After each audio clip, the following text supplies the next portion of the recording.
Good evening, ladies and gentlemen.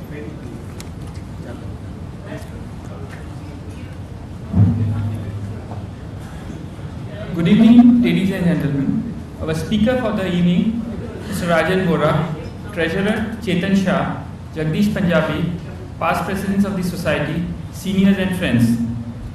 Very warm welcome to each one of you to this lecture meeting on the subject Recent Important Issues in Corporate Taxation, including Domestic Transfer Pricing, by CA Rajan Vora, past president of the society.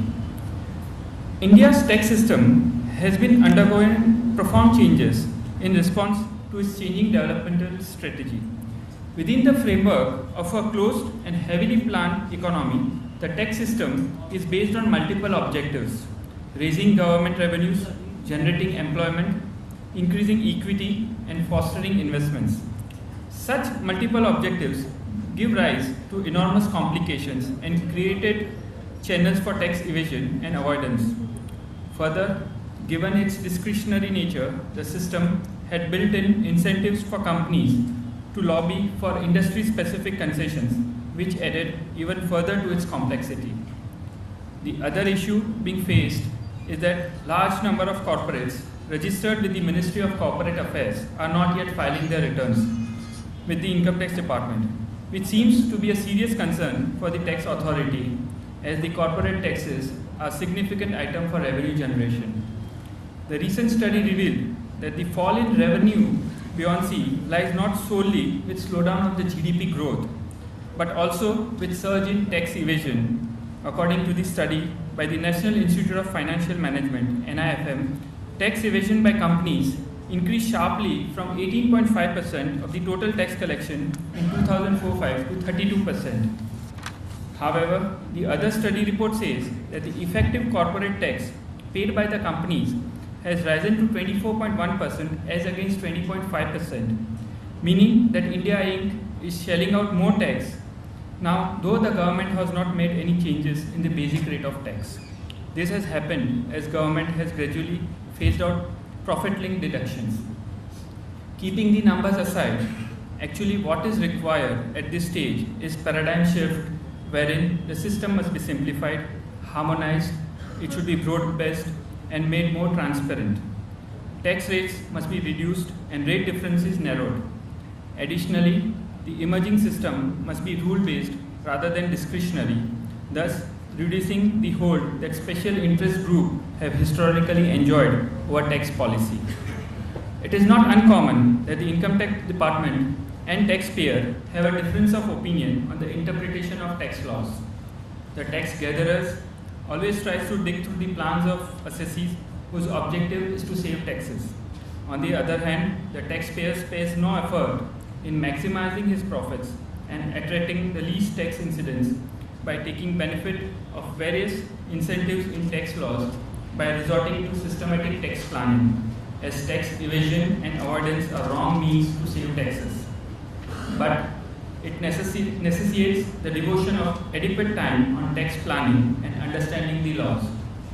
And to be successful tax planner, one has to be updated with the recent amendments, should keep an eye on recent judicial pronouncements, and it's also imperative to have in-depth understanding of the evolving scenario.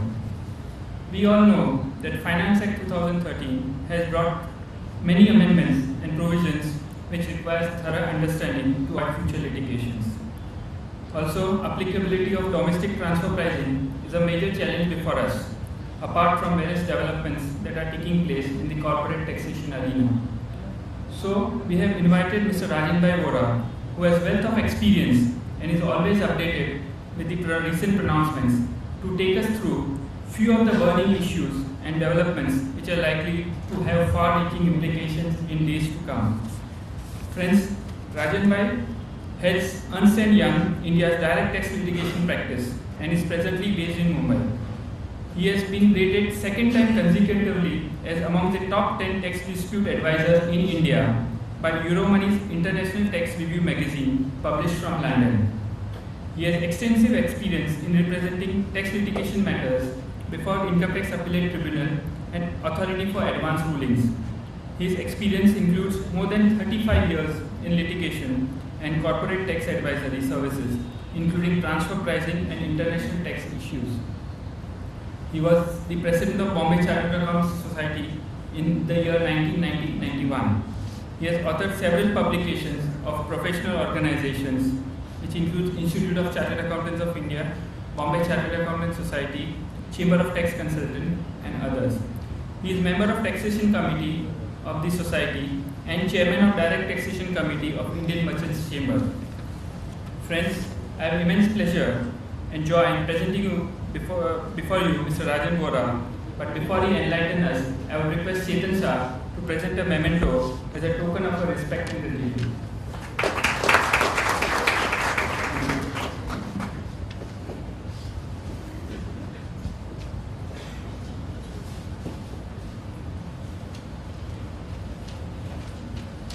Deepak, President of the Society, Chetan, Jagdish, past President of the Society, and friends. When we see so many of the past presidents here, we feel honored that at least we have occasion to meet them on a regular basis. Friends, when Deepak called me whether I am able to take up any topic before his term gets over, I said it's a good opportunity for me to get this topic refreshed at least. Otherwise, we don't tend to go into so much in minute details of so many things. But I said I agreed. Okay, I said I'll take it to this topic.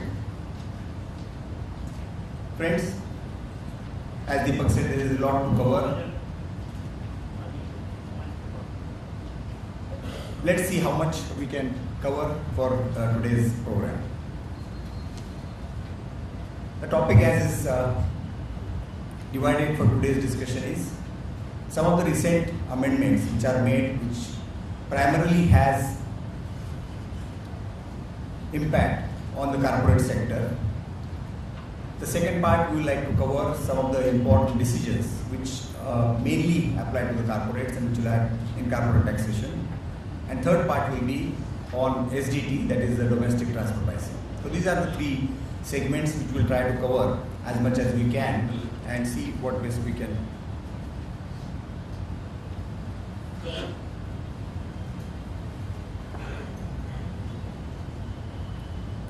Friends, the first important amendment which we have been agitating, which needed some correction, was in respect of taxation of royalty and fees for technical services. As all of us are aware, the rate of tax was 10% as per the Act and as per the most of the treaties. Certainly, this year, Finance Minister felt that this is used as a remitting the money from India by various multinationals. So therefore, he raised the tax from 10% to state 25%. Now we'll see the implications of this and what is ultimately who is going to pay the entire tax burden of this, who is going to bear the burden of this tax. Now before that, let's quickly run through as to who will not get affected. One is those non-residents or payees who are covered by the treaties. If the transactions are covered by the treaties, that will not get covered. If some of the payments which are covered under the definition of FIS, that is fees for included services and not as fees for technical services, it may be possible to argue that they are not covered. And third is payment made by one non-resident to another non-resident for their businesses in India. If, because the provision as it is amended, it applies only payment is by the Indian concern. So therefore, this could be the via media, or we can find out that some things could come out of this rigorous provision. Now, this is an unintended coverage due to wide scope is likely to be creating a lot of difficulties of the definition. If there is no tax treaty available, then the whole definition of fees for technical services as amended by the Finance Act 2012 comes into operation. And those of who are regularly dealing with the payments to the non-resident will realize how broad-based the definition is. So therefore, almost every payment which is made to the non-resident would be tried to be covered under the definition of FTS, and therefore scope will get considered wide. Now, basic presumption of the government as well as the lawmakers is, whenever the tax is deducted, it is taken from the non-residents. I think government probably does not realize no non-resident is interested in knowing what the rate of tax in your country is. He is ultimately interested in what is the net amount what he gets in. So whether it is a 10%, 15%, 25%, he will say that I will mark up in the price and ultimately he will get his amount what he wants. So by increasing this tax from 10% to 25%, ultimately the cost of Indian companies is going up to that extent. And by that way, of the products what they are loading on for the know-how for whatever they are buying or everything. So ultimately the cost is really collected from the customers who are using those products and gets loaded on the product and the price. So therefore this is the important point. Though the rate has gone from 10 to 25%, effectively it goes around 36 to 37% including surcharge. And if it is tax protected contracts, that means if the tax is to be borne by the Indian company, the tax it becomes about 36 to 37%. Now look at the amount of jump from 10% to 36-37% is something which is on very, very high side. Coming to the next point which I was referring to, very same finance minister had reduced the rates which was originally, as all of us are aware, it was originally 30%, then it was brought down to 20% and then he himself had brought down to 10%. And that time he said, I want to fall with the international best practices, I want to fall with the treaties which are prevailing rates in the treaties. And now what does he say when making this amendment? He says another case which he feels, this is a sentence which is from your finance minister's speech, this was just after the buyback of scheme, buyback amendments which are carried out. We'll come to the buyback a little later. He says distribution of profits by subsidiary to the foreign parent company in the form of royalty is becoming regular. Rate of tax on the royalty in the income tax is lower than the rates provided in number of double taxation treaties. Now this is the first assumption he is making. This is anomaly that must be corrected. Hence I propose to increase the rate of tax on payments by way of royalty and fees for technical to non-resident from 10 to 25%. However, it will not apply to the treaty countries. Now, two fundamental assumptions which are incorrect. He says this is the rate which is prevailing in most of the countries. And second, he says this is the used for the purpose of remitting money outside of India. Now, if you make a payment by a royalty or fees for technical services, it is going to be governed by the FTS. So if FTS is transfer pricing provisions. So if transfer pricing provisions are applicable, there is a transfer pricing full mechanism to control the payments if you are making excessive or unreasonable payments. So therefore, that assumption is wrong. Second assumption is that this is as per the rates which are prevailing in the various countries, our treaties, rate is higher. The quick analysis shows out of the 83 countries with which we have royalty treaty, 54 almost about except two countries, all other cases the rate of tax of royalty is less than 20%. So if this is the first assumption, look at the case of FTS. In that case also, only one company is having about 20%. Only one country has about 20%. So we really sometimes fail to understand who gave the statistics to finance minister. This is what is happening. This is the way money is getting siphoned out from India by royalty and fees for technical services. This is how laws gets developed, and then this is how whole mechanism starts when working, and then creates problem for ultimately people in India who are going to be liable for sharing the burden of this tax. So this is the first amendment. Second amendment which we need to keep in mind is the presumptive taxation in case of transfer of immovable property which are held as a business, which is liable for business income. Strictly, this is not necessarily applicable to the companies, but since it was an important provision and which a lot of debate has been going on, we thought that we should cover up for today's presentation. Now, as all of us are aware, Section 50C was already amended, where in case of capital gains, it was categorically provided for a few years back. The deemed price, that is the ready reckoner price, will be considered for the purpose of working out capital gains. Debate has been going on, disputes are going on, but now people are more or less used to going by the ready reckoner value, and the agreements are made as per the ready reckoner value. Now that is as if that was not sufficient. Now that has been extended to the all other categories who are having income on the dealing with the real estates, that is for land and building or any other immovable properties. So what are the implications of this provision? Now when a developer or a builder is having income from business, his income would be computed on the basis of ready reckoner value of the assets or stock in trade sold by him or current assets sold by him. So while making his agreements, irrespective of the price at which he has sold the flats or sold the offices, when it comes to the computation of his income, it will be deemed to be the sale price, that is the ready reckoner price will be deemed to be his selling price. Now, so he has to make up his accounts not as per the actual what we are making, or you have to make accounts on the basis of actual considerations what you are receiving and make a memorandum account like 145A we make for the modware. He has to make another memorandum account to find out what could be the income on which he has to pay the tax. Now this is the new provision which is going to be in the future. Now look at the implications of this provision. Now this has to be applicable with the method of accounting followed by you. So now if you are following works in progress method, how will you reconcile your actual rates at which you are selling flats and ready reckoner value? If you are following a completed contract method, it will get shifted to the year in which ultimately you are booking the entire commercial project is completed or residential project is completed. So therefore, this provision is going to create quite a lot of disturbance in the whole working or assessments of the builder community or the people who are developing the properties for the purpose of sale.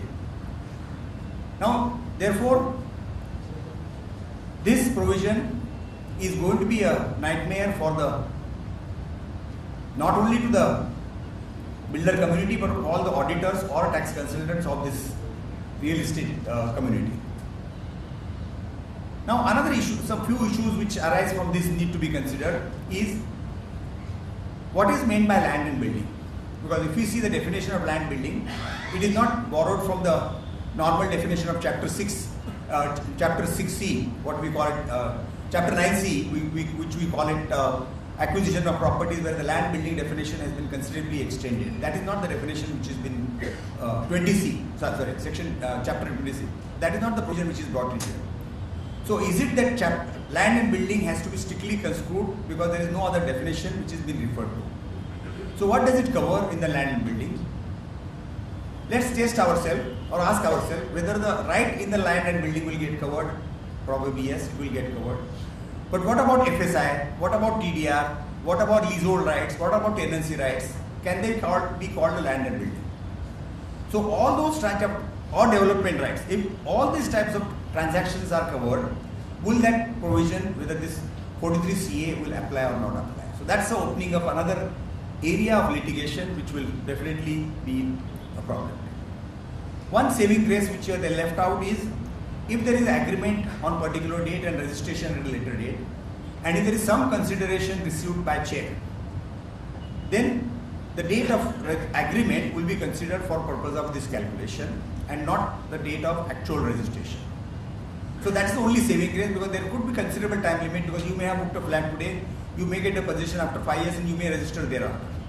So therefore all these cases, it will be advisable whenever you are making a registration, don't do only with the what we call it allotment letter, but go with the proper agreement. If it is required to register, get it registered, because at least you will be protected by this provision. Otherwise, builder and you will also be in problem, because the next provision which we are going to deal with 1% withholding tax, we will come to that provision, because you will get caught on that provision also.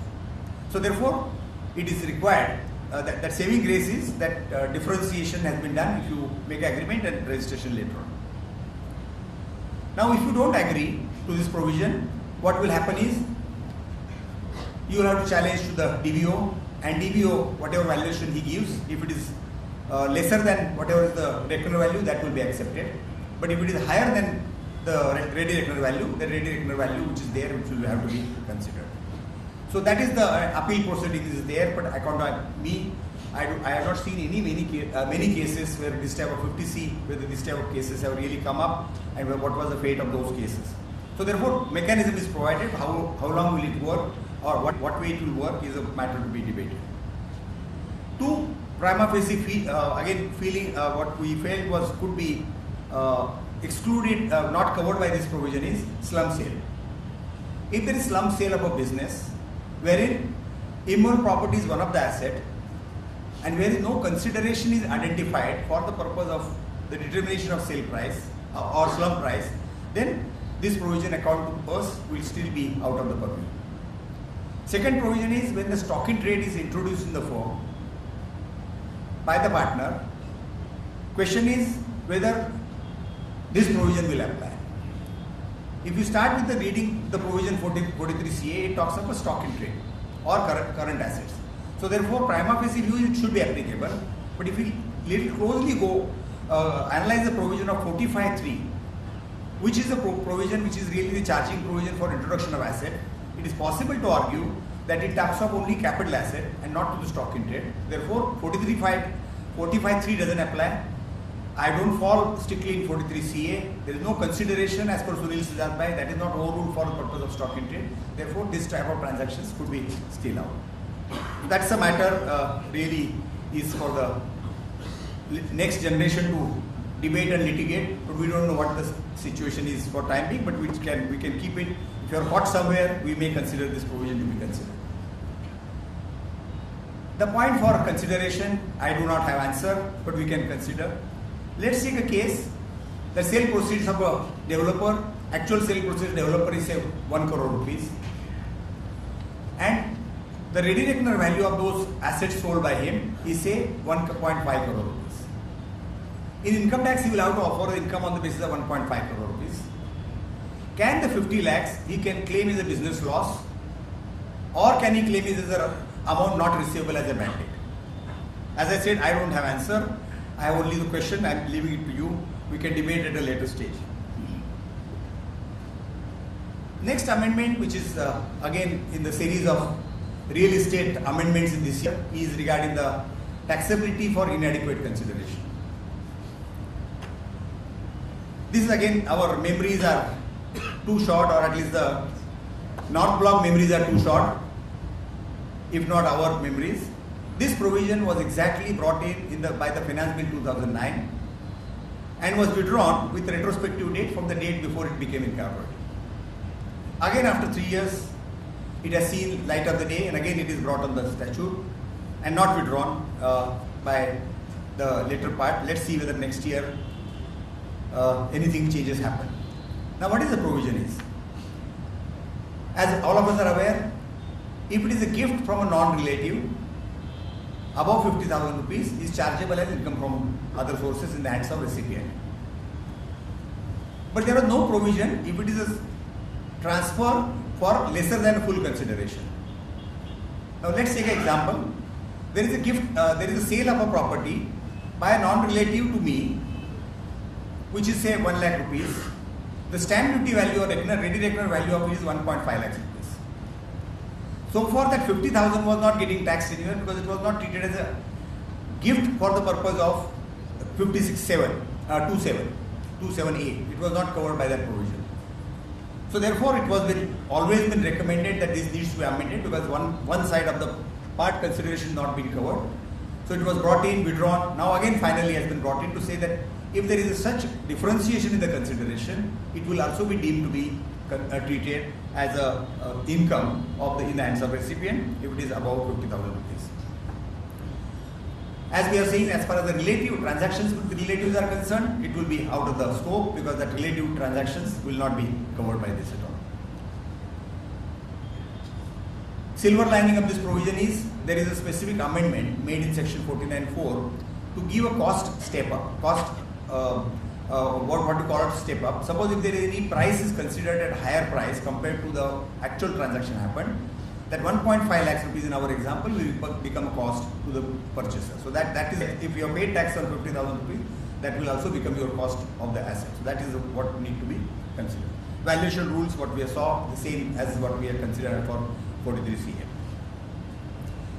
The next point, again what I was referring to, is regarding the TDS provisions applicable for the payer.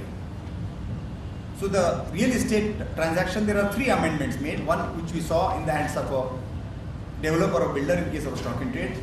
Second, in case of a consideration lesser than fair market value. And the third provision is in respect of a payer.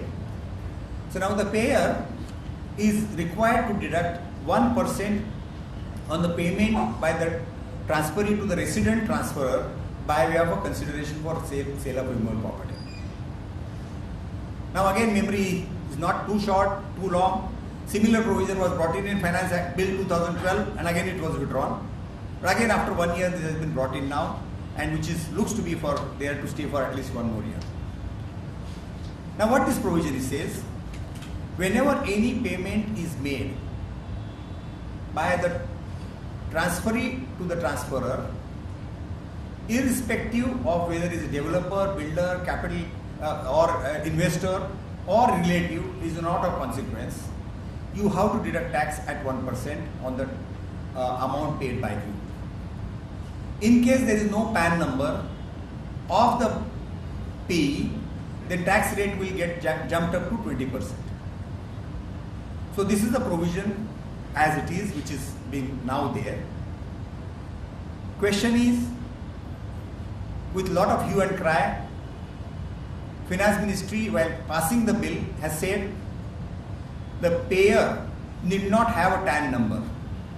So he did not go through the process of TAN number. Welcome provision, but see the implications of that. Now the payer is going to deduct tax and pay. He will issue the certificate without TAN number, and with the way our 26 AS is functioning, even with the correct numbers it is not getting reflected. With the numbers being not there and not properly guided by the whatever purchaser, it will be a enormous task for the purchase from whom tax is deducted to claim a credit of such amount. And if he is in the unfortunate category of 20% because PAN number is not being reached to the payer at that time, 20% of the amount will get deducted and he will get caught in that whole provision. Now the amount of litigation which is already happening, or amount of harassment which is happening because of 26 A's today, Gautam can give a half-day lecture on that to you.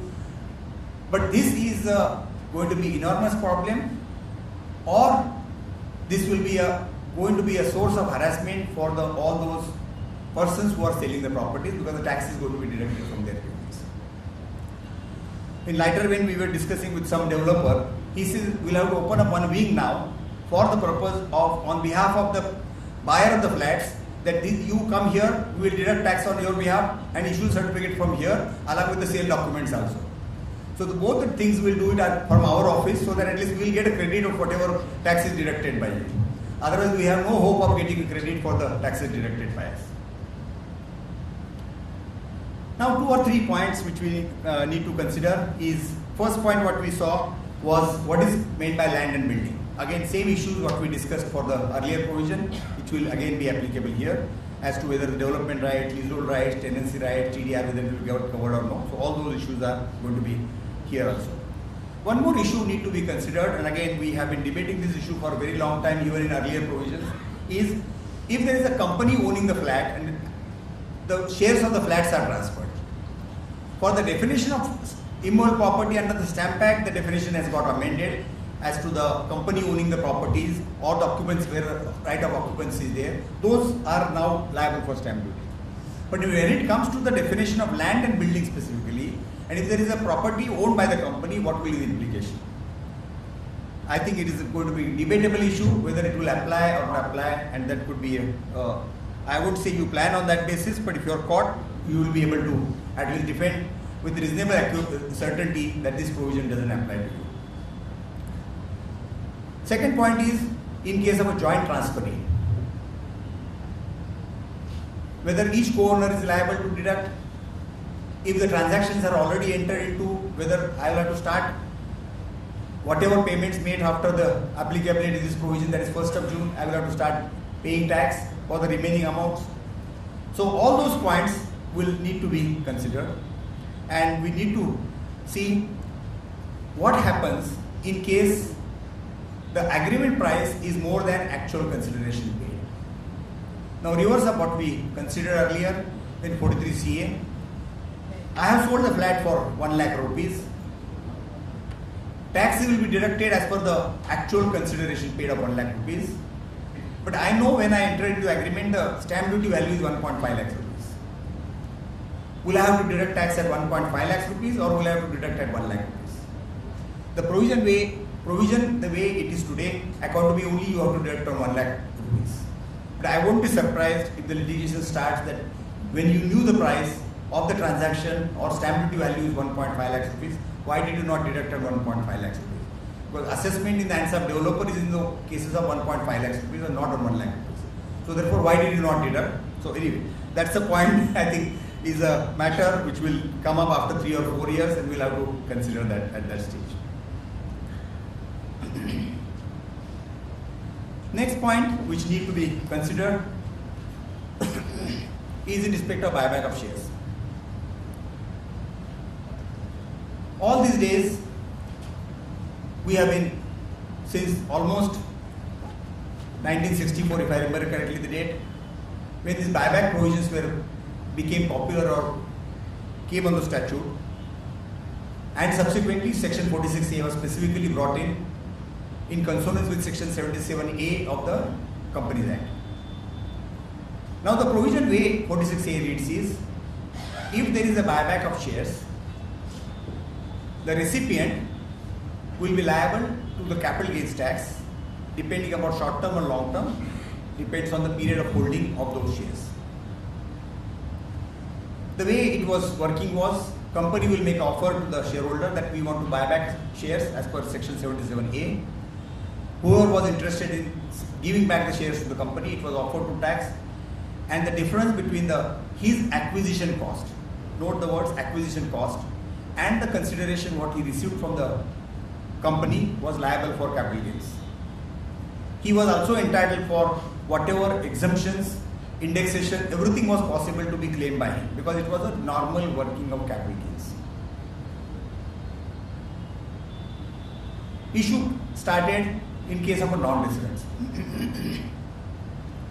What was happening was, many buyback schemes were started by non-residents, unlisted companies particularly. Question came up as to when the non-residents were selling their shares to the parent company, whether they will be eligible for a benefit of the tax treaty because capital gains in certain treaties is exempt, whether deduction of section 47(4) which is prescribed in the Income Tax Act is available. As all of us are aware that 47(4) says if there is a transfer from the parent to the subsidiary or subsidiary to the parent, it is exempt from capital gains tax subject to fulfillment of certain conditions, that is 100% of the share capital is owned by the parent or subsidiary company. So that is the provision which is existing in there. So therefore, non-residents were claiming exemption under these two provisions, either under the treaty or under the 47(4). And therefore, these transactions were going tax-free. This provision was brought in specifically at the instance of the expert committee which was formed for the purpose of bringing in provisions for section 7, bringing in provisions for buyback under the Companies Act. Those interested should refer to the Companies Act, section 77 amendment. There is expert committee's comments is mentioned in that Ramaya's book, which specifically says to fall in line with the global scenario of developing capital market, we must permit companies to buy back the shares, and for which there is no specific provision under Companies Act. So to fall in with the UK and all other Companies Act, this amendment was carried out of 77A. And 77A is one of the provision to say how you can reorganize your capital so as to make that shareholders' equity or shareholders' worth is properly reflected in the value of shares. This was the purpose with which this was brought in. Now, buyback is not one of the way of remitting the money, giving money back to the shareholders. It could be restructuring, it could be reduction of capital, it could be dividend, it could be anything. and not necessarily that all these reorganizations become taxable in the hands of shareholders. There was a controversy prior to this amendment of section 47A that when the shareholder receives something, whether it is a deemed dividend or it is capital gain. To set at rest the controversy, the amendment specifically mentioned that amendment of 46A is brought in only to set at rest the controversy that this will be liable for capital gains and not as a deemed dividend. Now all this history is available, but now government feels that this is one of the more used for remitting the money outside of India by the unlisted companies this purpose. Now fine, that is objective is good. Now what are the implications? This provision has been made across liable to all unlisted companies. So except listed companies, all unlisted companies shares and unlisted will include public limited companies which are not listed on stock exchanges. Even though they are public limited, still they will come under the category of unlisted companies. And therefore, even if any buyback is done by them, the provision as it stands now, as amended, it says that the company, while making a payment, will deduct tax at 20% and pay as an additional tax on those amount. And how the amount to be worked out? The consideration which is paid for the purpose of buyback less amount received by them on the shares. Now take the example. Company has issued the shares, let's assume at 10 rupees, and today company is redeeming the shares at say 100 rupees. So on 90 rupees they will pay 20% and they will add as an additional tax which is similar to DDT. I would say it's a DDT, but it is similar to DDT. This amount is not chargeable in the hands of shareholder as a capital gain. So it is a 1 point taxation like a deemed dividend in the hands of company itself, and company will pay tax on that amount. What are the implications? First, what is the cost? Now I am a shareholder. I may not have purchased in the original subscriber. I may have purchased 120 rupees. And I am getting back 100 rupees. I may be actually suffering loss, but still on that amount company will pay 20 rupees tax. I may have bought the shares at say 80 rupees because that's not what is to be reduced is the price which originally received by the company. So if company has received at 10 rupees, 90 rupees will become liable for this tax, that is the buyback scheme's tax. So this is the provision which is now come in the statute, which according to me is really a very, very damaging provision for the purpose of developing the market. Now the shareholder, what is the loss to the shareholder was? Shareholder was able to organize his affairs by treating this as a capital gain. He may have incurred some losses, he would have incurred the loss, set off the losses, he could have invested, he could have got any other benefits which was permissible. And as I mentioned, if he had cost of 120 or 70 with indexation, he may not have paid any taxes even if I receive 100 rupees. But all those now are the history, and after 1/6/2013, all these provisions that any buyback scheme company will have to pay 20% tax. For punishing some tax planning schemes made by some non-resident companies, which was permitted as per then provision which was brought in. Now they want to say that they want to punish everybody and say that any buyback scheme other than listed companies will be hit by this provision, which according to me again is a very, very bad provision to look into. Now let's see what is the happening. Now those who had occasion to analyze the Shom Committee report on the GAR, he had specifically said buyback scheme should not be brought under the cover of GAR because this is one of the ways of reducing the share capital and giving money back to the shareholders. Who is advisor to Finance Minister? He has recommended that this should not be there, and exactly contrary provision is made in the Finance Bill, saying that you are trying to remit the money from outside of India. What you could not have got it under GAR, now you have brought it under the Act with far more severity. So that's the first damage. We could examine, again I leave it for your consideration, is Section 77A is covered by this provision. The schemes which are as per Section 77A. There could be several measures of reorganization of your capital, including buyback, including reduction of capital, restructuring of capital under Section 100 of the Companies Act. So many things could happen. In all those situations, the issue may come whether these provisions apply or not. The way as stands today, in my personal opinion, these provisions will not apply to all those transactions or for the listed company. And for all those people, 46A will continue to govern 222D, 222A and 222D as well as 46A will continue to govern, and they will be liable for capital gains tax. But only unfortunate class is shareholders of unlisted companies, and they will be governed by this amended provision. Now, 2 points which we could consider for our debate. Now, what happens in the exam? What is the cost? If debentures are converted into equity, how do we determine the cost? Whether buyback of bonus shares is done, what is to be done? Whether the cost spread over is available or it will be only taken at a zero value. If consideration is received by predecessor entity and which is succeeded after amalgamation by you, how will cost be determined? Because there it is exchange ratio, so how do you determine all those positions? If there is share premium taken originally when the shares were issued, will share premium be treated as a part of cost? Because if you see the wording, amount collected, amount received by the company at the time of issuance of shares. Will this amount collected, will it be treated as a part of a cost or not part of cost? Prima facie reading shows it will be treated as part of cost, but knowing ingenuity of our officers, everything is possible. So we should keep that in the mind while dealing with this provision. And the last point which we need to consider is, when company has used these funds for the purpose of buyback, and if there is some borrowing, will that interest will be allowed under 36(1)(3)? Even if there is no specific borrowing, will the officer say that no, there is some amount has gone from your company's funds, so therefore pro rata will disallow the interest of the total borrowing? And the way 14A works, I think this won't be surprising to show that this type of interpretation is being taken by the officers. Two other important amendments I will just quickly touch it before we proceed to the next sector, which is the important decisions.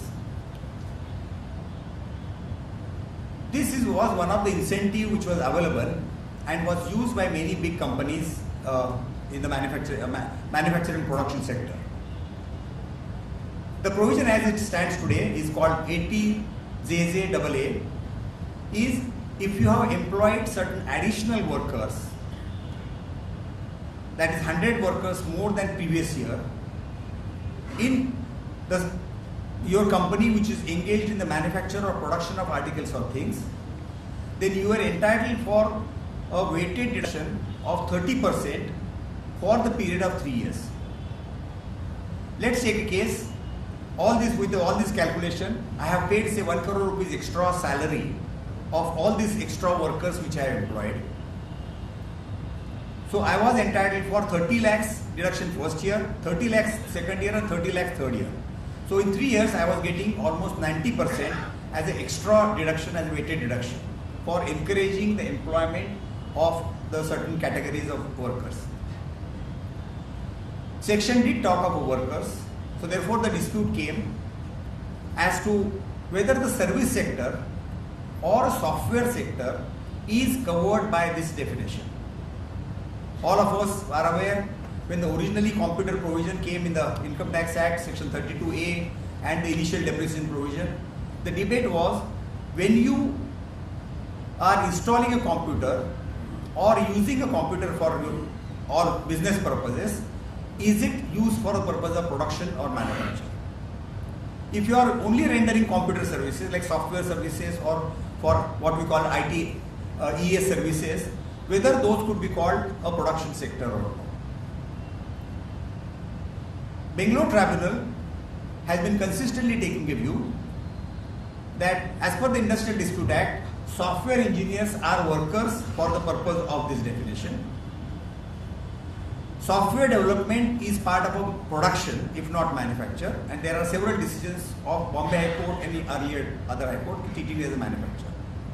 So therefore, all these companies, and particularly what government calls it a blue-collar employees or blue-collar workers of these companies, were treated as eligible for the purpose of this deduction.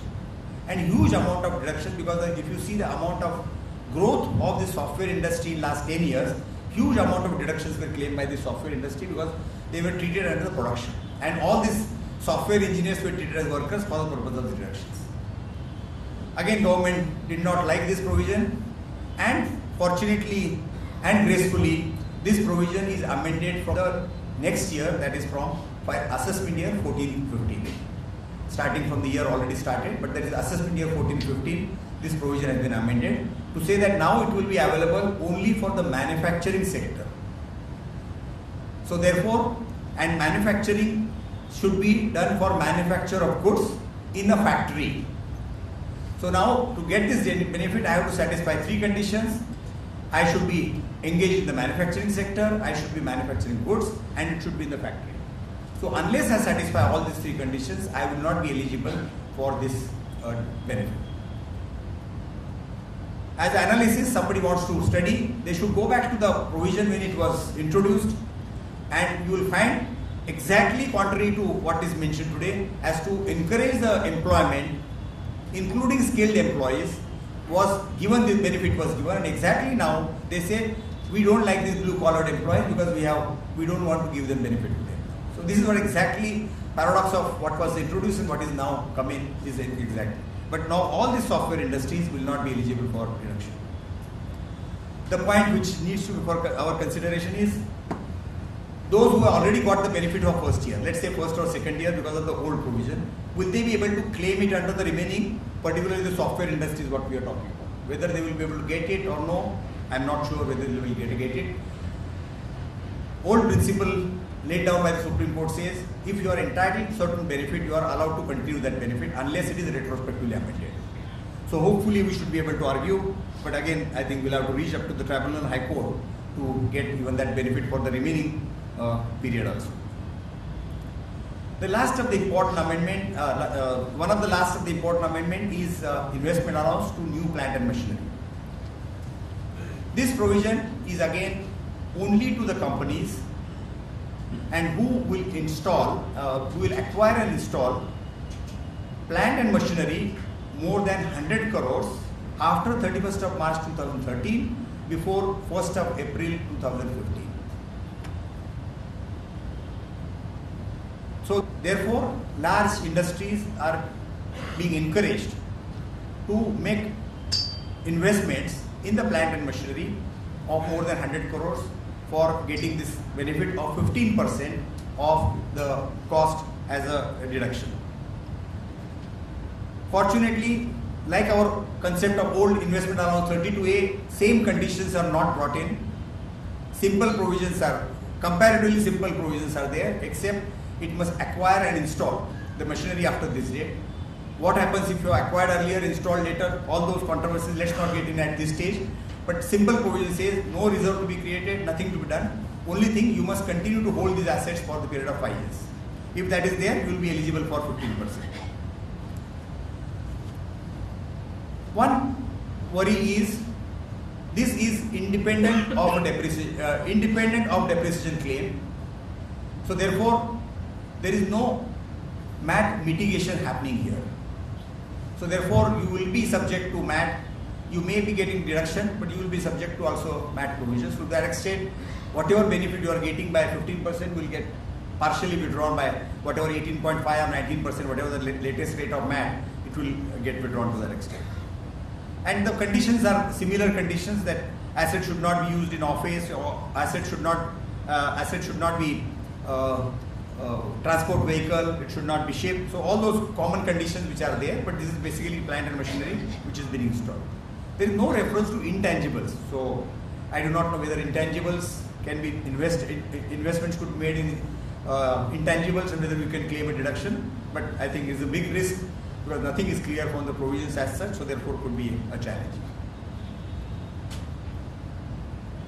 The next important amendment again need to be kept in mind is for our only information is modification of definition of capital asset. As all of us are aware, agricultural the lands which are beyond your municipal limits are exempt from capital gains. However, it was a very, very tedious provision to find out whether a particular place that is within that limit or not limit, what is the population of that town in the last census, to find out whether it is exempted land or not exempted land. Mercifully, that provision has been simplified now, and they have given purely on the basis of not a notification but the standard provision in the Act itself. If the population is between this to this, it will be 2 kilometers. If it is this to this, 6 kilometers, and it is about 10 lakhs, it is 8 kilometers. So 8 kilometers, so there is no more notification, no more everything. These lands beyond this limit will be treated as exempt and will not be liable, subject to, of course, there has to be agricultural land and all those conditions need to be satisfied.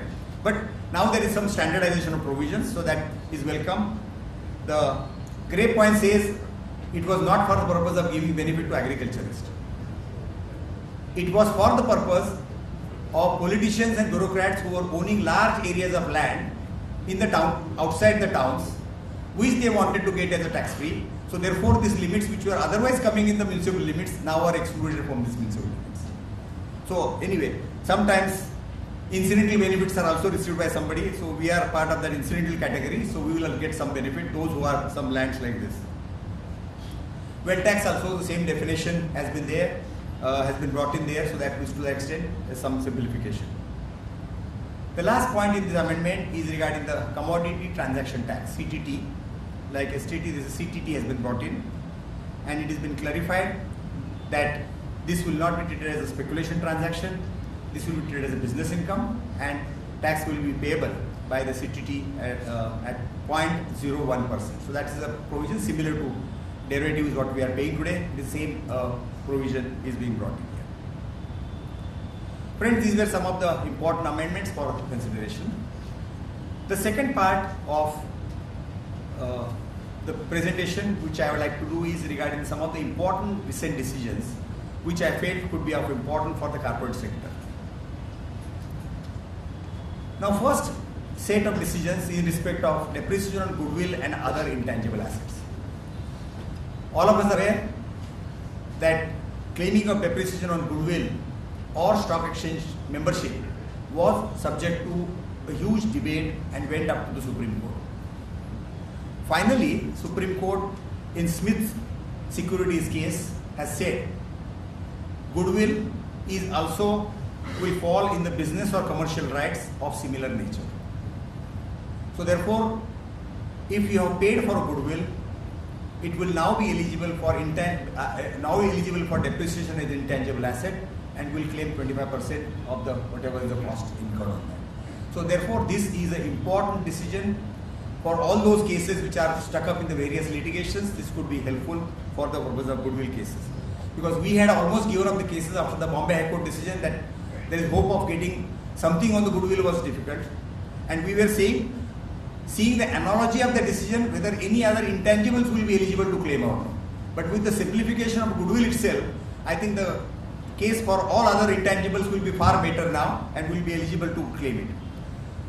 We have tried to summarize some of the categories of intangibles which will be covered by this definition. Some of will be eligible for definition of intangible within the definition of intangible assets. I will quickly run through. The presentation will be available for your consideration, so I am not really going through the decisions. One is business brand or commercial equity. Second is licenses or other business and commercial rights of similar nature. Then non-compete agreement, non-compete fees paid is also part of a business asset. Then brand received on amalgamation, brand equity, what we call brand equity. Then toll collection rights, what is all these toll agreements, those also will be treated as part of intangibles. Distribution right, trademark rights and technical know-how also would be treated as intangible. Licenses, approval, registrations for operation of hotels is also held to be intangible. Commercial rights for exploitation of mineral oil again is exploitation. And goodwill, a purchase consideration for acquiring client relationships, clientele from sub-broker is also intangible asset and eligible for depreciation.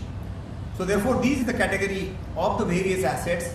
Really, after the Supreme Court will have far better case to argue before all these intangibles and claim depreciation at 25%.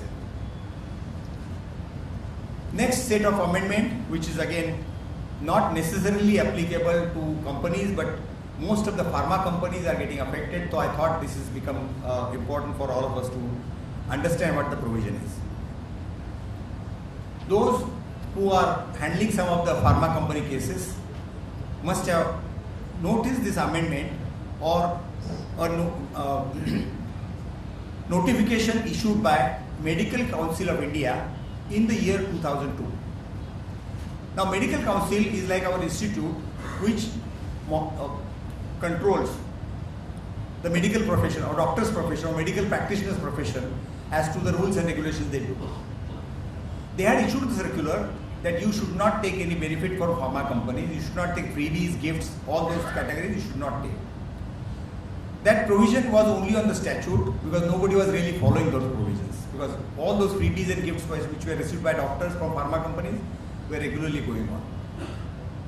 Finally, in 2012, government realizes that unless we hold the nose of all these payer companies instead of to the doctors, we let's hold the payer companies responsible for, then automatically doctors will fall in line. So 2012 they issued a circular saying that all pharma companies who are issuing this freebies, what they call it, freebies and gifts to doctors or sponsorship, all those categories, there is a big circular, in contravention of the circular of Medical Council of India, then those payments will not be treated as allowable under the Income Tax Act.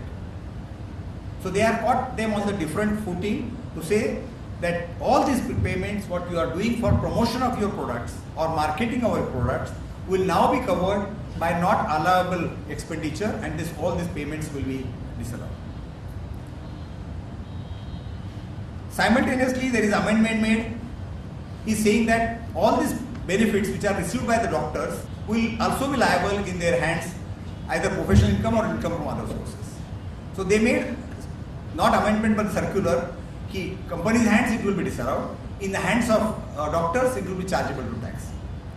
If we just step back and see what the real implication of this provision is, at least all of us were clear, if doctor gets some incentives or gives something in the course of carrying on his profession, then he is really liable to tax on the freebies what he is getting. There is a section 28(4) is very, very clear. Benefit derived during the course of carrying on your profession is definitely liable. So therefore, we were all clear. But the way they were getting out, our professional colleagues, but still we have to see the professional part of our profession, but we must see what was happening. It was unwritten law that pharma companies will not disclose the names of doctors to whom they are distributed. So therefore, what was happening was, it was only localized at the pharma companies' names, and names were not getting down to the outside, which are the doctors whom these benefits have been received. So therefore, even though there was a provision, it was never getting implemented. Now what has happened is, now this provision has come two ways. One is in the hands of pharma companies, and secondly in the hands of in the hands of medical practitioners. So it will be disallowed in the hands of pharma companies. They will be forced to give the names to whom it is paid, and on that basis doctors also will become liable to tax.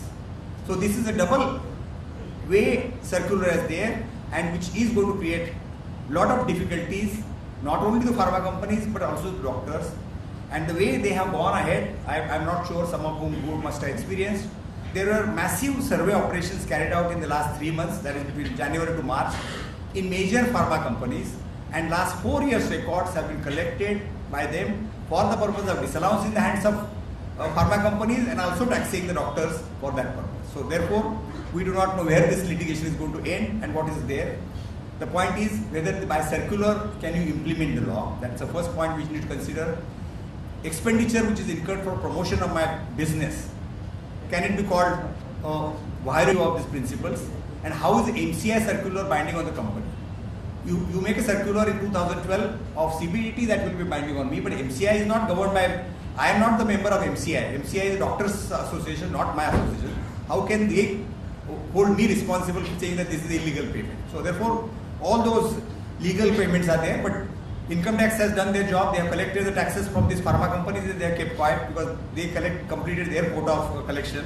So they are not now worried. Now there is a pharma companies to keep fighting and doctors to fight out whether it is taxed in doctor's side. So this is the one important measure, but this will again start moment the collection revenue falls short. There will be big targets of these pharma companies to collect the revenues again. Unfortunately, one of the configuration of Indian pharmaceutical industry contested this circular, CBD circular, before the Himachal Pradesh High Court. And the story goes is that doctor was harassed, that one of the judge had very horrifying time while treating his wife in one of the medical hospital, and case came before him. And this circular was quashed, this case of the association was quashed in 15 minutes, saying that no, this circular is valid, this is all accepted proposition of law, how are you challenging this circular? So sometimes human psychology, those who attended Mr. Dastu's lecture 2 days back, from the same platform he mentioned, when you are arguing before judges, you must be good psychologists first. You must know his background, you must know what he has gone through, whether he has gone through these problems of medical, from medical professional something problem, and whether you should argue such cases before such judge. I think this is a classic case of, and this is not hearsay story, this is a genuine story which has been told by somebody, association members to us, this is what exactly has happened. So this is what is there. So this Himachal Pradesh has struck down, has said that no, this your writ petition is not maintainable and this is liable to tax. There are two more high courts, Punjab and Haryana and Allahabad has also upheld the validity of this circular. So therefore, we are in the difficult situation. Other set of other decision, which is again I thought which is of important for all of us, is payments made for advertising on electronic media. All of us see advertisements which are coming nowadays in electronic media, whether it is through Google, whether it is Yahoo, or there are several other sites, Alibaba, and so many other sites are there through which this has been done. Question is, when you make a payment for advertising your product or services on this payment, because most of these payments, most of these companies are non-resident companies. Question is whether this payment is liable to under section 195, whether tax is required to be deducted.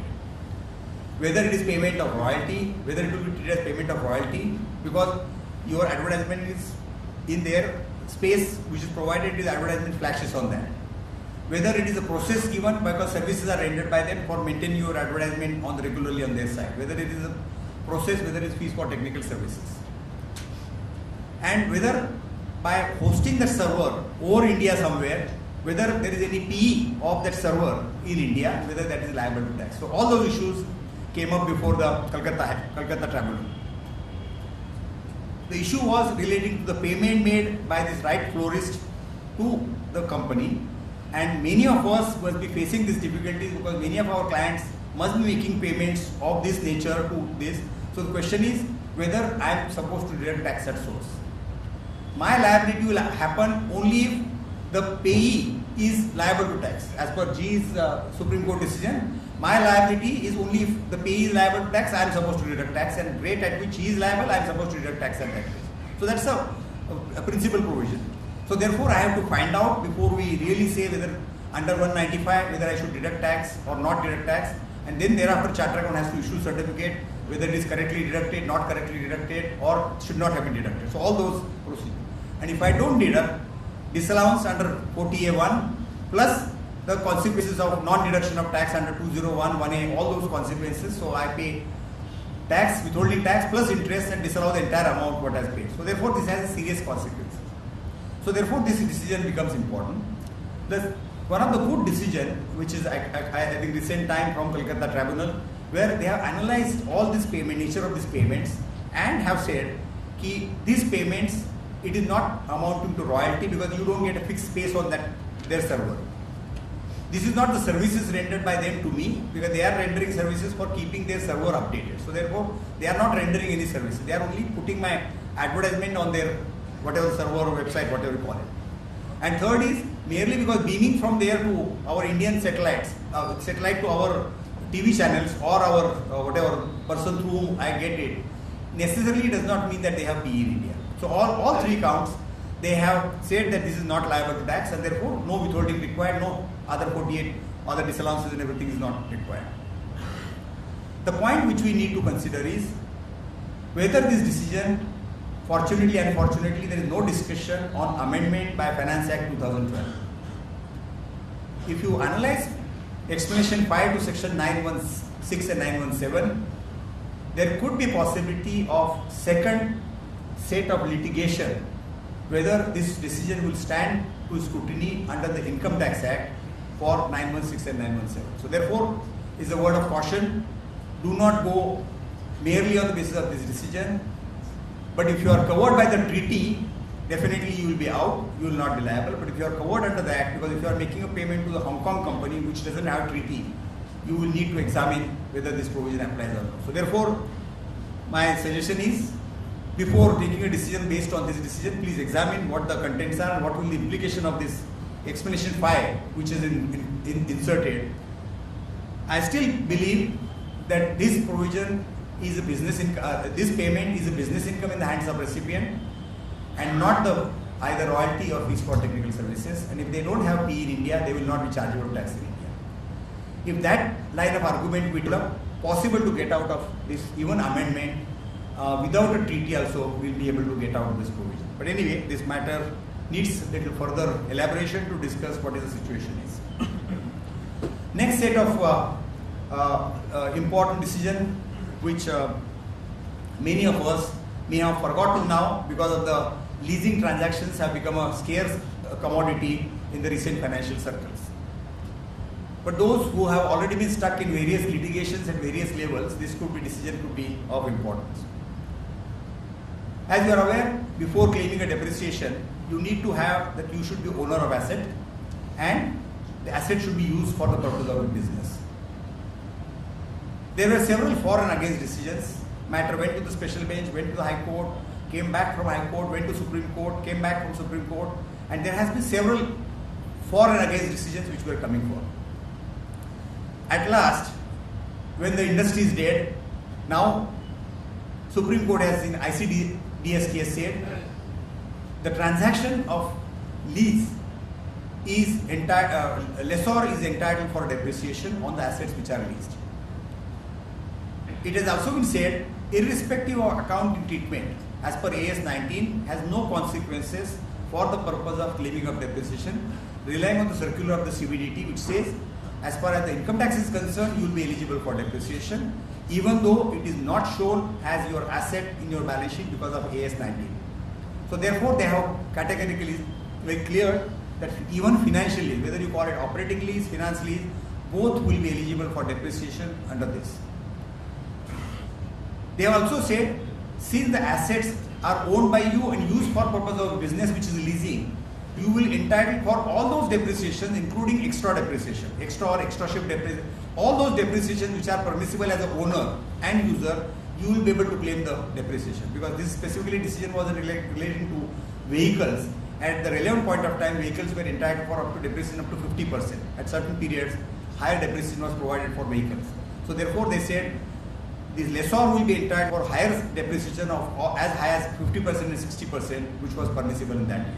So this is the important decision which need to be kept in mind. Other point of the need to be considered is sale and lease back. Sale and lease back was once treated as very, very useful financial tool for SIC companies to organize themselves. And most of the leasing what happened from the electricity boards which were in the deep losses, and they need to raise the funds and nobody was prepared to give them funds. So what government advised them? Please sell your assets and get it leased from those lessors and use those assets again. So you get a liquidity because you are selling the assets, so you get the liquidity and you continue to pay over the period of 3, 5, 7 years, whatever that's per day. So they are financially getting reorganized themselves properly. There was a dispute as to, in fact the dispute started because of the bogus leases.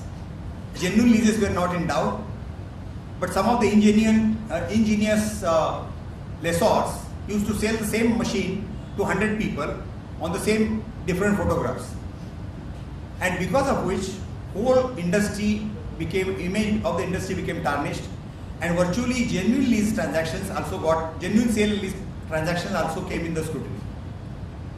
Fortunately, with this change of wind, now it looks that genuine sale and lease transactions will be eligible for the depreciation in the hands of lessor, so long as there is no inflation of cost. If it is as per the proper market value, 43.3 applies and therefore proper value, and this is genuine lease. If both conditions are satisfied, according to me, they will be eligible for. We have given certain decisions, which will be worthwhile reading those decisions, and that CCOM decision is as late as 22nd of May 2013, which Gautam was handling some time back, so we had legacy of getting those matters concluded at the tribunal level. So this is one of the latest decision of CCOM, which is again a financial institution where the same issue had come up. The next, again, evergreen topic, what we call it 14A.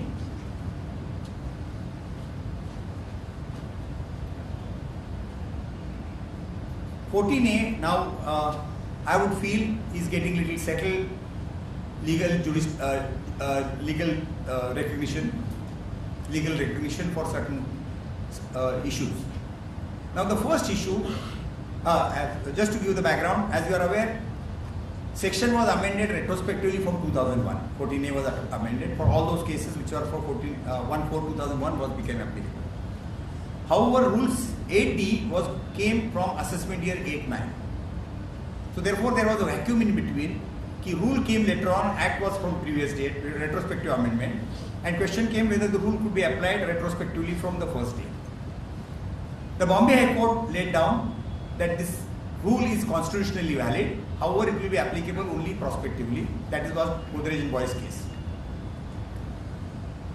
When the matter travelled back to the tribunal for various other matters, issue came up as far as the years prior to 8-9, tribunals were very clear, the 14A rule 8D doesn't apply. 14A applies but not rule 8D, and ad hoc disallowance of 14A were made. But after 8D, question of from assessment 8-9, whether rule becomes mandatory and whether the calculation will have to be mandatorily made as per the rule 8D.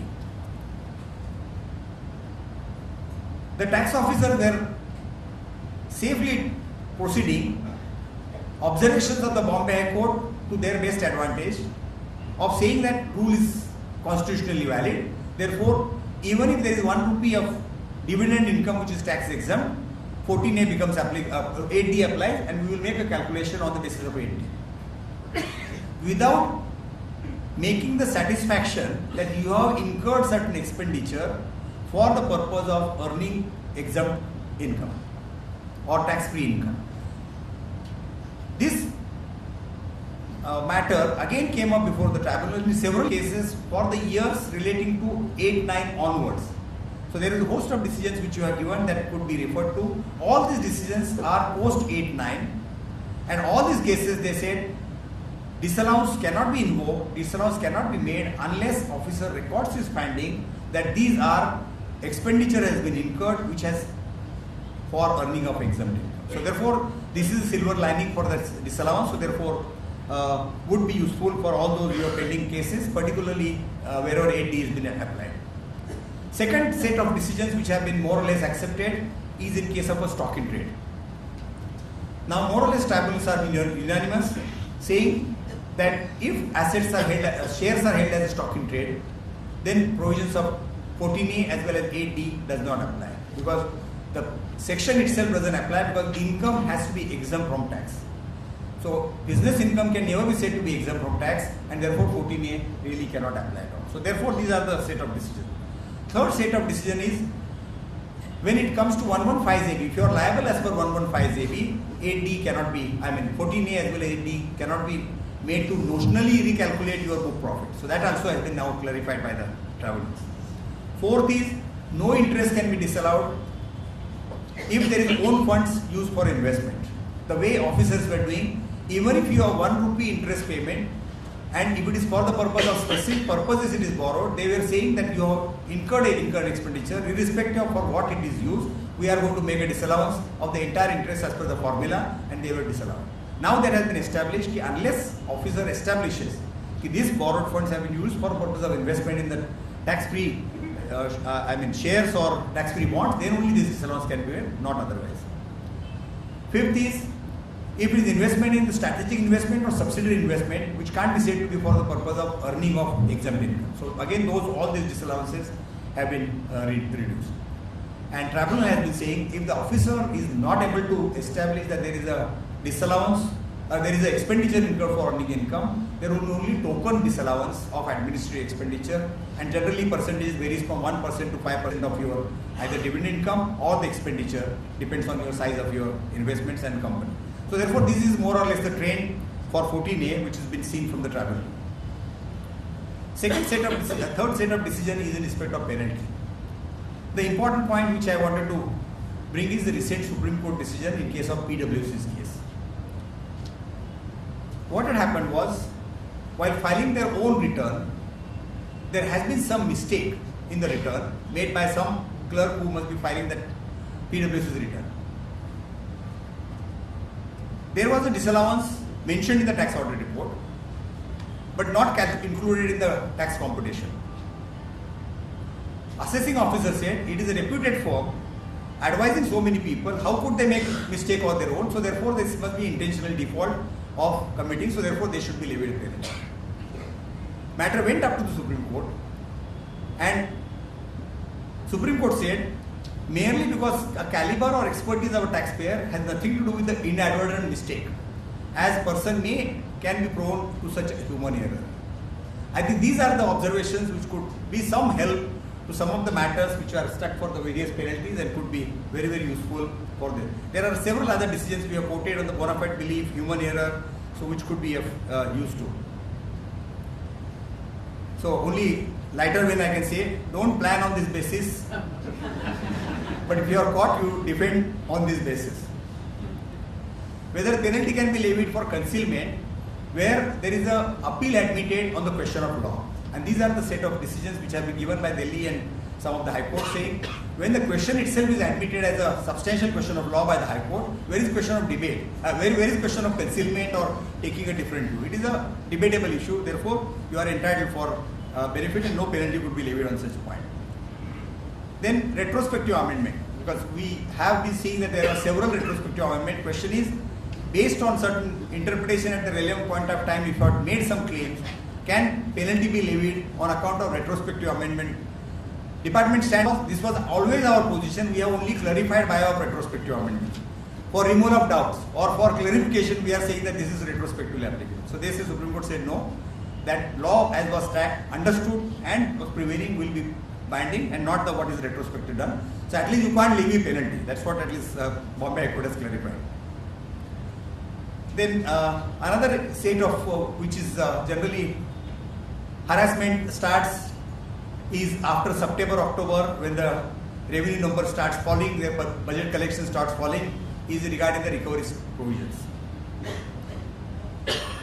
Very, very common as to when you ask for a stay, including of high-pitched demands, whether it is international tax, transfer pricing, normal corporate tax, high-pitched demands are made.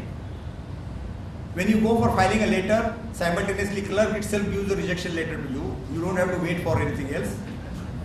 You go to his bosses, he says, I also ready letter. At the most I will give you after 2 minutes, if not after 1 minute.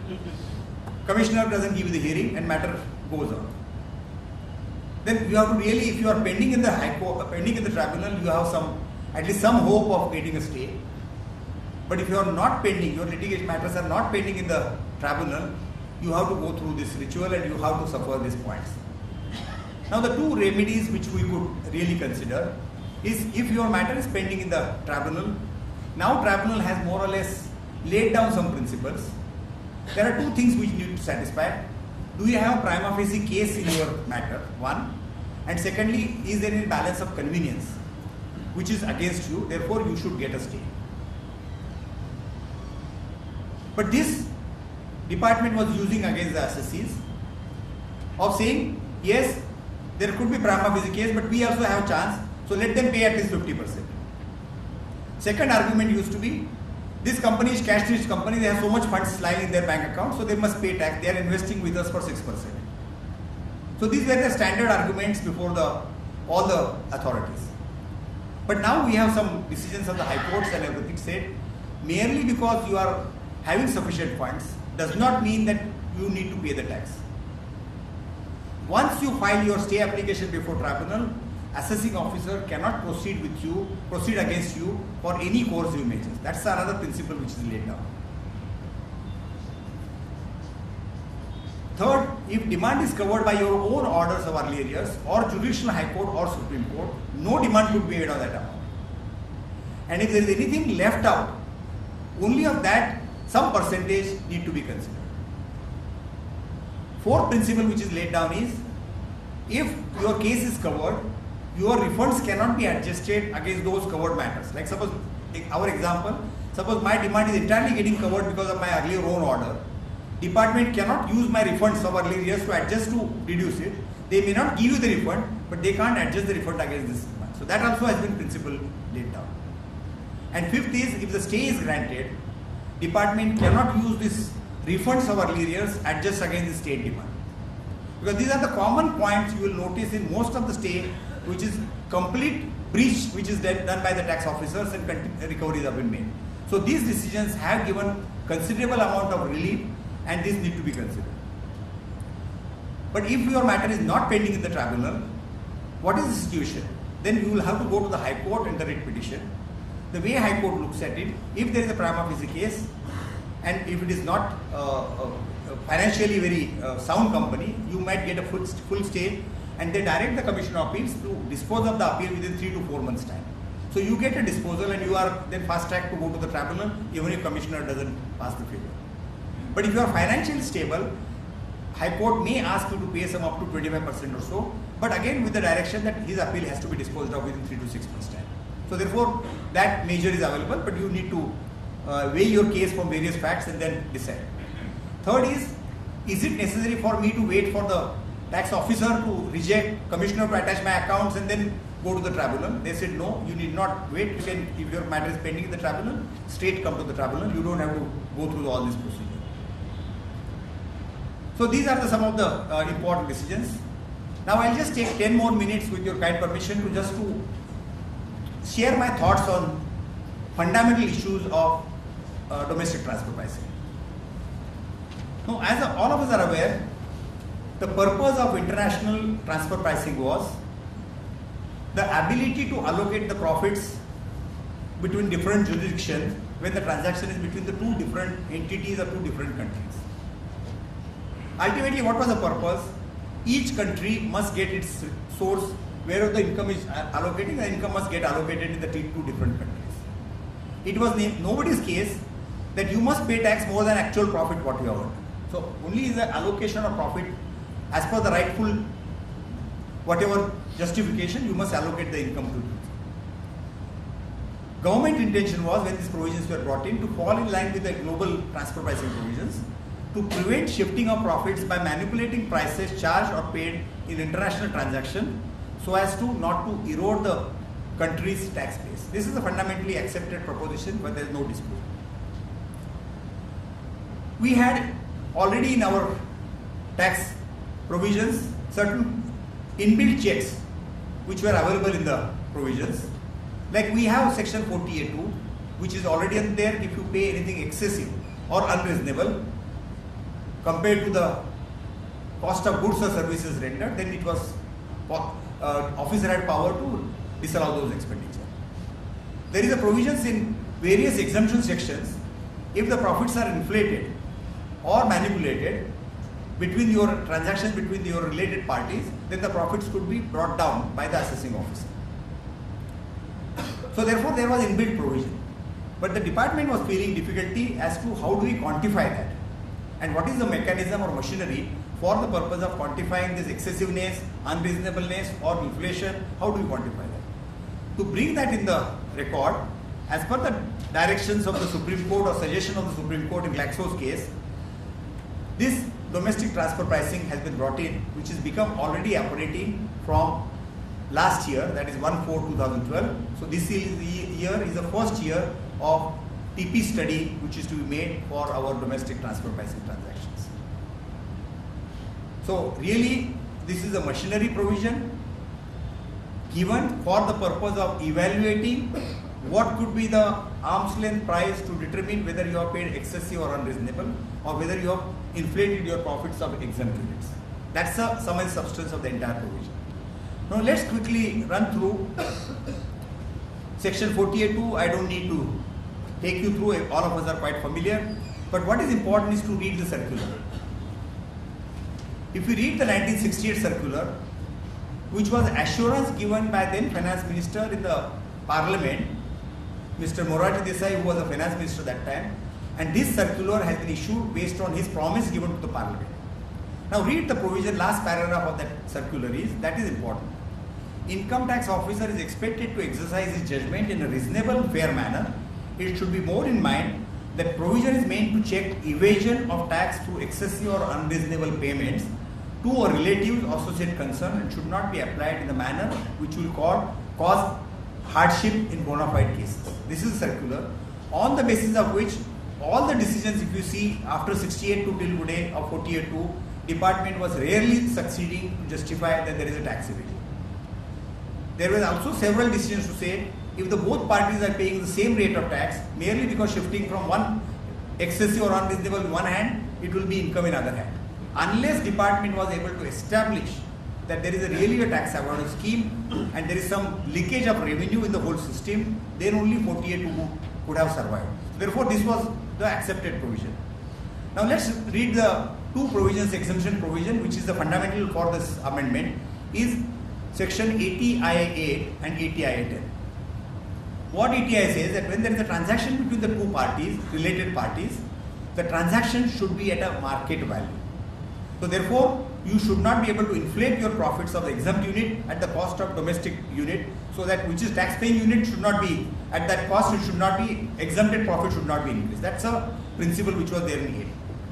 Subclause 10 says whether inter-unit transfers, what was the provision is not inter-unit, there is a related to related companies, is that affairs are arranged in such a way, so arranged that business transacted between them produces to assessee more than ordinary profits which might be expected to arise in such eligible businesses. Now three words are very, very crucial. First is there has to be arrangement which is giving you the profit which is more than normal profit which you could have earned from the transaction. And the courts and tribunals have taken a view, merely because exempt unit is making a profit more than the normal units which are making of other area, does not mean that your affairs are arranged in such a way to give you super profits. It is a duty of the officer to establish that this is arrangements, your affairs are arranged in such a way that you are inflating the profit of that exempt unit. Until the time officer does not establish that, then you cannot invoke these provisions and you cannot make a disallowance. Now, purpose of taking you through this provision is, going back to the first thing what I said, these are machinery provisions. First, you have to test yourself, will you be able to testify or will you be able to justify that 48.2 cannot apply to me at all, because the payments what I made are for services or for goods which are not excessive or unreasonable. If I am able to establish that the services which are rendered or goods I have received are at arm's length, if I am at arm's length and if my affairs are not arranged and my profits of the exempt unit are not inflated more than ordinary profits, then according to me transfer pricing provision are not to be attracted to you. Because the fundamental is, it is not the reverse way. It is not that you have to work out arm's length to find out whether there is an excessive. Because if you start going reverse way, in every transaction you can find out that there is a price paid is excessive or unreasonable, or the profits are excessive or unreasonable. So therefore this is not to be done. So you have to establish yourself that yes, I am not falling under 48.2, or I am not being covered by 80IA10 or 80IA8, I am at arm's length, therefore no disallowance, no addition, no adjustment could be made under so and so. So therefore transfer pricing provisions are not applicable to me at all. So therefore you have to be very, very clear as to the first applicability of these provisions, and do not go by the presumption that I must do the documentation, I must do the working out of the comparables to find out whether there is any excessive or unreasonable. That's the reverse way. First find out whether there is anything, and then you compare which is the machinery provided for finding out whether there is excessive or unreasonable. So therefore, this need to be carefully seen. There is going to be initial stages, so I always advise in initial stages, don't go for very high profile litigation, maintain documentation, but take a position that according to me 48.2 is not applicable to me, 80I-10 is not applicable, but I comply with all the provisions. So because the penalty provisions are so severe, so therefore it is advisable to maintain and do everything, but take a position that this 48.2 is not applicable. My price, subject to the adjustment I will make in comparable prices, is at arm's length, therefore no adjustment is required. So you should be able to justify that even though comparable price is higher than my price, or services rendered are prices paid are more because of 1, 2, 3, 4 reasons that we call in TP language, all of us call it as adjustments. So I will make an adjustment in my prices to justify that my prices paid in the domestic transactions are also comparable and are arm's length. Therefore no adjustment is called for. Therefore 48.2 is not applicable, 80I-8 and 10 also are not applicable.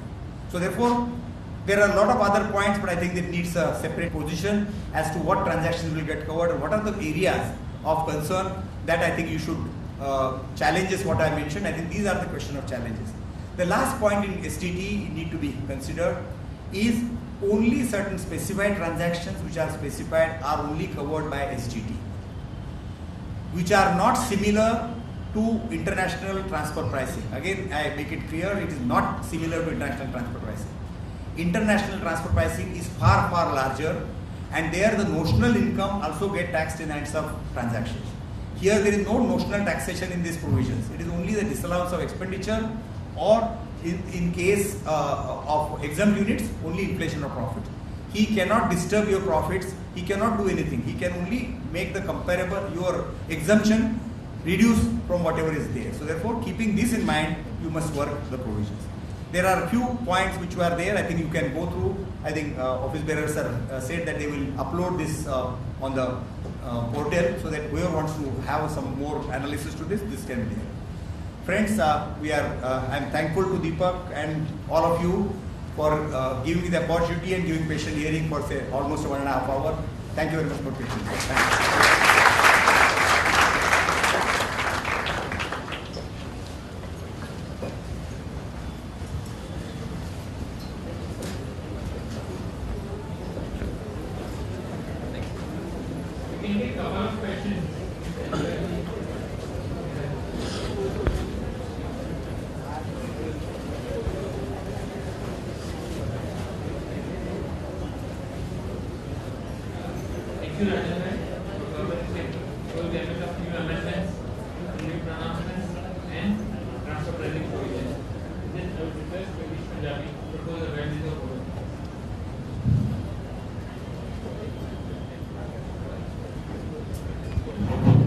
Good evening, friends. After an excellent presentation by Shri Raj Bhai, it is now our turn to express gratitude and thank Rajan Bhai. You will all agree that considering the time available, the presentation could not have been any better. We are indeed grateful to Rajan Bhai for taking time out of his busy schedule to address us. I, on behalf of BCS and on behalf of all of us here, propose a vote of thanks and request you to carry it around.